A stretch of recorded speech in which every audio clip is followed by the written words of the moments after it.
Lagi, Ormas di Bekasi berulah.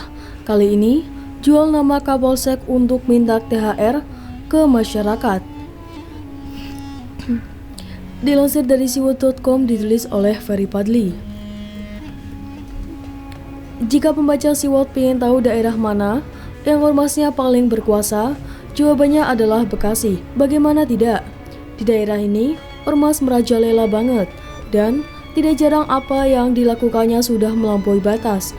Tentu kita masih ingat kejadian bentrok antar sesama ormas, Pemuda Pancasila, dan Forum Betawi Rembuk atau FBR pada November 2019 lalu, yang mana keributan itu terjadi di salah satu tempat hiburan malam di Bekasi 16 November 2019, yang kemudian berlanjut masa FBR menyerbu markas Pemuda Pancasila yang terletak di Arenjaya, Bekasi Timur pada keesokan harinya. Tidak pelak, meskipun tidak sempat menelan korban jiwa akibat perkelahian ini, satu orang mengalami luka parah, yakni di bagian pelipisnya akibat kena bokem mentah.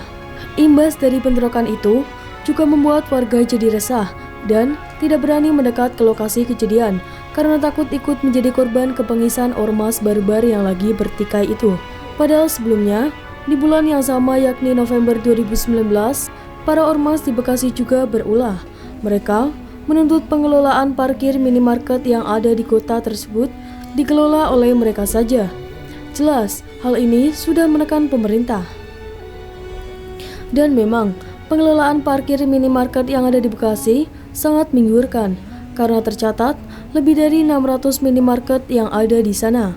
Dan selama ini sudah menjadi rahasia umum baik Alfamart maupun Indomaret parkir tidak ada yang jaga karena mereka mengandalkan kamera CCTV untuk mencegah maling. Padahal sudah sangat jelas loh, dalam Undang-Undang Ormas disebutkan bahwa ormas itu dilarang melakukan tindak kekerasan, mengganggu ketentraman dan ketertiban umum, serta melakukan kegiatan yang menjadi tugas wewenang penegak hukum. Sementara, kalau ex-ormas FPI beraksi, tercatat sudah beberapa kali melakukan tindakan kerusuhan di kota yang terdapat di Provinsi Jabar tersebut, seperti melakukan persekusi dan merusak toko obat milik warga pada 2017 silam. Termasuk juga mereka bikin ricuh saat demo menolak pembangunan Gereja Santa Clara yang berlokasi di Jalan Lingkar Luar, Bekasi Utara. Teranyar di bulan Ramadan ini, ormas di Bekasi kembali berulah. Kali ini, Ormas Pemuda Pancasila yang ketahuan mau minta tunjangan hari raya atau THR Lebaran Idul Fitri.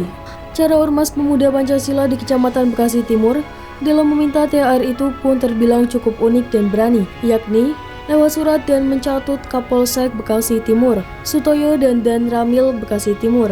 Memang sih, Kapolsek Bekasi Timur sudah mengetahui kalau namanya tersebut dipakai oleh ormas untuk mencari uang. Dan konon katanya, si ormas sudah menarik surat yang bernarasikan minta THR itu. Tapi hal ini semakin membuktikan bahwa begitu sewenang-wenang dan berkuasanya ormas di daerah yang menjadi tempat tinggal kaum urban itu. Sampai-sampai tak ada perasaan takut sama sekali untuk mencatut nama Kapolsek dan Dandim untuk mendapatkan uang.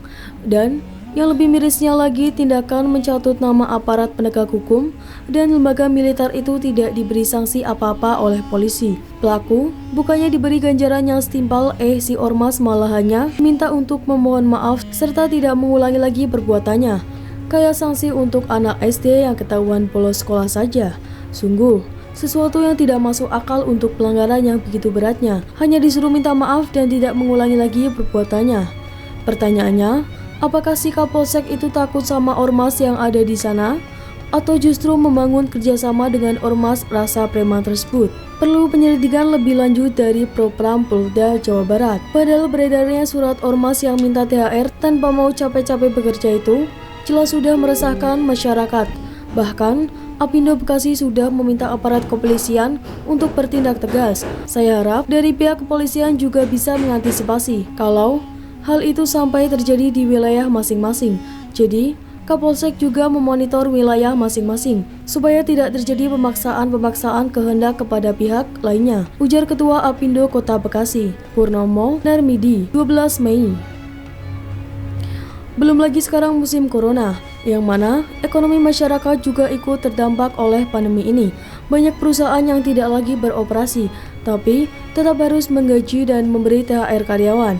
Jelas hal ini sudah sangat menyulitkan mereka. Entah, ditambah pula dengan ulah oknum ormas yang doyan memalak gitu. Seharusnya, mereka para pemalas yang suka memeras ini ditangkap kalau aparat kepolisian dan pemerintah setempat masih mau ada harga dirinya di mata masyarakat.